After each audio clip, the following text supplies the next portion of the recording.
আসসালামু আলাইকুম ভিউয়ার্স। আলোচনা করব এইচএসসি আইসিটি চ্যাপ্টার 5 এর আরো একটি উদাহরণ প্রবলেম নিয়ে, যেখানে আমরা অ্যালগরিদম ফ্লোচার্ট দেখব এবং শেষের অংশে গিয়ে আমরা কোড করে দেখব। চলুন আলোচনা করি। এখানে বলা হয়েছে যে কোনো পূর্ণ সংখ্যার ফ্যাক্টোরিয়াল নির্ণয়ের জন্য অ্যালগরিদম ফ্লোচার্ট আমাদেরকে করতে হবে। আমরা ফ্যাক্টোরিয়ালের জন্য কি করব দেখুন। ধাপ হচ্ছে 1 এ প্রথমে আমরা শুরু করছি। ধাপ 2 তে হচ্ছে ইনপুট n নিচ্ছি, যে n এর মানটা পর্যন্ত সেই লুপটা চলবে। এরপরে f equals to 1 এবং i equals to 1 ইনিশিয়ালাইজ করে নিচ্ছি বা ধরে নিচ্ছি। ধাপ 4 এ গিয়ে f equals to f into i এবং i টাকে ইনক্রিমেন্ট করে দিচ্ছি। ধাপ 5 এ যদি i টা less than or equals to n হয়, মানে আমি যদি n এর ভ্যালু যত দিব তত পর্যন্ত আমার ফ্যাক্টোরিয়ালটা বের করে দিবে। এরপরে আছে ধাপ 6, f এর মান সেটা আমরা আউটপুট দিয়ে দেব, তারপর প্রোগ্রাম শেষ। ফ্যাক্টোরিয়ালের ক্ষেত্রে ধরুন আমরা যদি বলি 4 ফ্যাক্টোরিয়াল, তাহলে এটার ক্ষেত্রে আমরা কি লিখতে পারি এরকম 4 ইন্টু 3 ইন্টু 2 ইন্টু 1।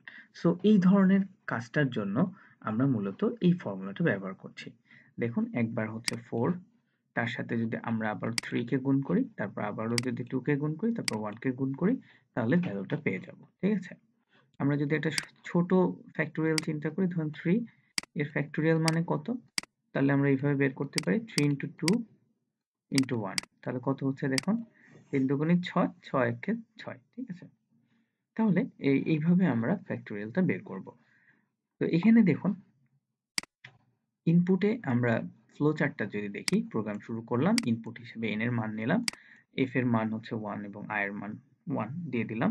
এরপর আমরা লুপটা শুরু করলাম, এখান থেকে ফ্যাক্টোরিয়াল ভ্যালুটা আমরা লুপের মধ্যে ঢুকবো, সেটা হচ্ছে f এবং i এর সাথে গুণ করতে থাকবে, f এর রেখে দিবে, গুণ করে করে f এর রাখবে এবং i এর ভ্যালুটা এখানে ইনক্রিমেন্ট করব, তারপরে আমরা কন্ডিশন চেক দেন আমাদের কাজটা শেষ করব, তখন হচ্ছে আমরা এটাকে প্রিন্ট করে দিব, প্রোগ্রাম শেষ করব।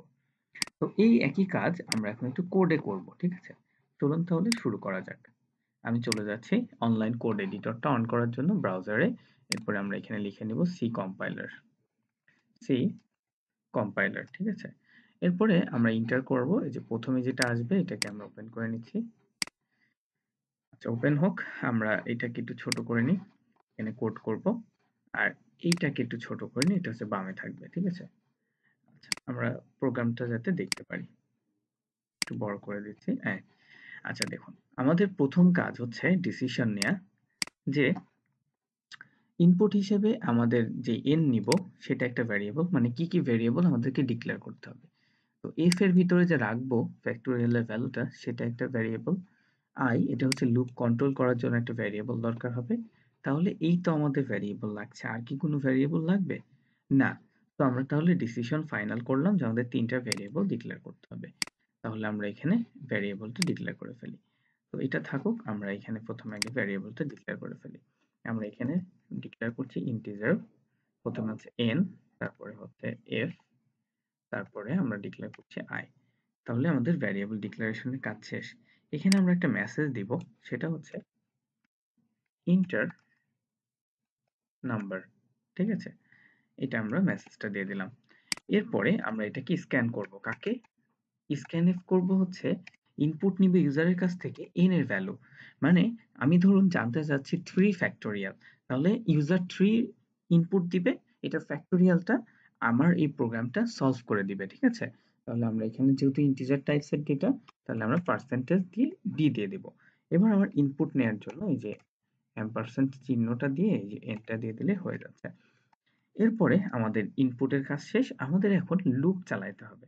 আমি এটা ফর দিয়ে করতে পারি, হোয়াইল দিয়ে করতে পারি, যে কোনো লুপ দিয়ে করতে পারি। আর আরেকটা কাজ আমাদের এখানে একটু করতে হবে, f equals to 1 বলে দিতে হবে। আর হচ্ছে i এর ভ্যালুটা আমরা ভিতরে লুপের মধ্যে আমরা ঠিক করে নেব। ফর আমরা এখানে লিখছি i equals to 1, তারপরে আমরা বলছি যে i less than or equals to n, মানে i টা তত সময় চলবে যত সময় না less than or মানে n এর সমান হচ্ছে। ঠিক আছে? তারপরে i প্লাস প্লাস, এটা গেল। এরপরে আমরা এখন হচ্ছে এই লুপটার ভিতরে কি কাজ করতে হবে সেটা লিখব। তাহলে আমরা দিয়ে দিচ্ছি f equals to f into i, into I. ঠিক আছে, তার মানে কি যে আই এর ভ্যালুটার সাথে এফ কে গুণ করো এবং এফ এর মধ্যে রেখে দাও। এরপরে আমাদের ইনক্রিমেন্টের যে কাজটা সেটা আমরা এখানে করে ফেলেছি। ঠিক আছে, তাহলে আমাদের এখানে কাজ শেষ। এইবার আমাদের সর্বশেষ যে কাজটা সেটা হচ্ছে প্রিন্ট করা, প্রিন্ট এফ করে দেয়া। এটা হচ্ছে যে এখানে আমরা দেখাবো result, the factorial value is, এখানে পার্সেন্টেজ দিয়ে আমরা দেখা দিচ্ছি যে আমাদের যেটা পেয়েছি আমরা সেটা হচ্ছে যে এফ এর মধ্যে থাকবে, তাই না? আচ্ছা, তাহলে আমাদের এখন কোডের কাজটা শেষ। দেখুন আমি একবার কোডটা বুঝিয়ে দিই, দেন আমরা শুরু করব। ঠিক আছে, প্রথমে আমাদের এখানে বলা ছিল যে ভেরিয়েবল ডিক্লেয়ার করতে হবে, আমরা এখানে ভেরিয়েবল ডিক্লেয়ার করেছি। এরপরে আমরা হচ্ছে এখানে ইনপুট নিলাম n। ঠিক আছে, কেন n? যে আমরা যে সংখ্যাটার জন্য ফ্যাক্টোরিয়াল চাচ্ছি সেটা আমরা বের করব, তো n পর্যন্তই চলবে। হ্যাঁ, এবার i দিলাম আর f ইকুয়ালস টু 1 করে নিয়েছি, কারণ 0 করলে তো আমরা গুণ করব, সো সব 0 হয়ে যাবে, তাই না? এই জন্য 1 করে নিয়েছি। এবার দেখুন ফ্যাক্টোরিয়ালের ভিতরে গিয়ে আমরা যে কাজটা করব সেটা হচ্ছে যে f এর ভ্যালু দেখুন ইনিশিয়ালি কত 1, আর এখানে i এর ভ্যালু কত ইনিশিয়ালি 1। তো আমরা যদি n এর ভ্যালু ধরুন সে ফর এক্সাম্পল 3 দিই, তাহলে i এর ভ্যালু কত 1। তাহলে প্রথমে সে কন্ডিশন চেক করলো যে এটা কি ছোট অথবা সমান 3 এর চাইতে, অবশ্যই এটা কি হলো ট্রু হলো। হ্যাঁ, এটা ছোট, 1টা কি ছোট না 3 এর চাইতে? হ্যাঁ ছোট, সো 1 ইন্টু 1, তার মানে f এর ভ্যালু হয়ে যাবে তখন 1। এরপরে আমরা পরবর্তী ইটারেশনে i এর ভ্যালুটা বাড়িয়ে নিলাম, i এর ভ্যালু বেড়ে 2 হয়ে গেল।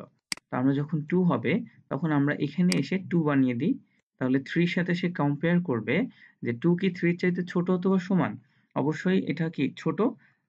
এবার কি হবে, এই যে আগে দেখুন f এর মধ্যে কি 1 আছে, সো 1 এর সাথে সেইবার 2 কে গুণ করে দিবে, তাহলে কত হবে 2 একে 2।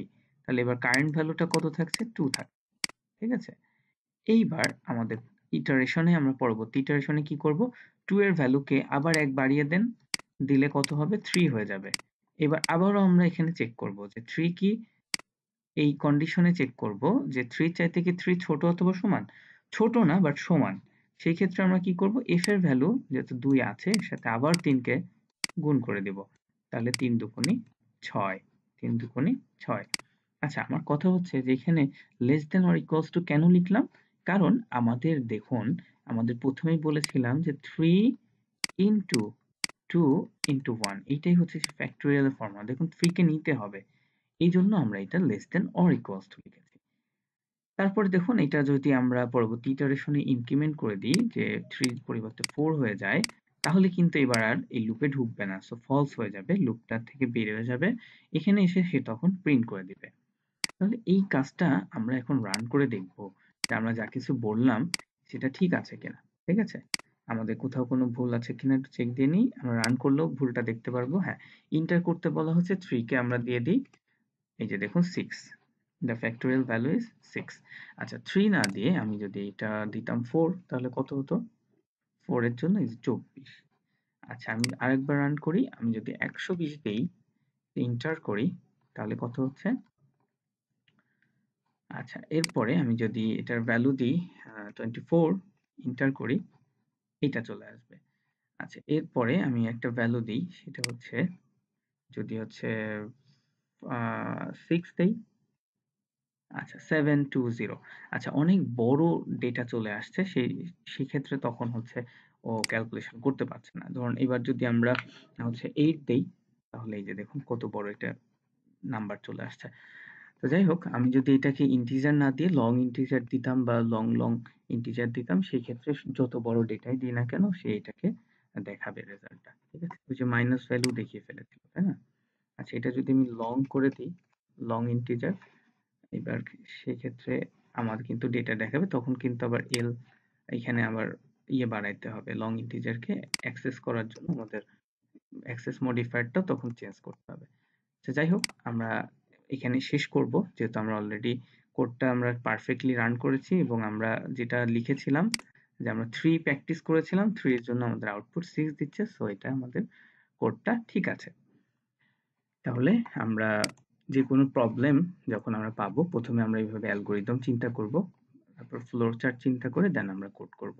আর যদি আমরা অ্যালগরিদমটা মাথায় চিন্তা করে নিই তাহলে কিন্তু আমরা কোড করতে পারবো। এভাবে লাইন বাই লাইন চিন্তা করে করে কোড করতে হবে, ঠিক আছে? সবসময় মনে রাখবেন একটা কোডের 3টা পার্ট থাকবে। একটা হচ্ছে যে ইনপুট সেকশন, আরেকটা হচ্ছে তার প্রসেসিং সেকশন, আরেকটা হচ্ছে তার আউটপুট সেকশন। এই 3টা পার্টে আপনাকে কাজ করতে হবে। ভালো থাকবেন সবাই। আসসালামু আলাইকুম ওয়া রাহমাতুল্লাহ।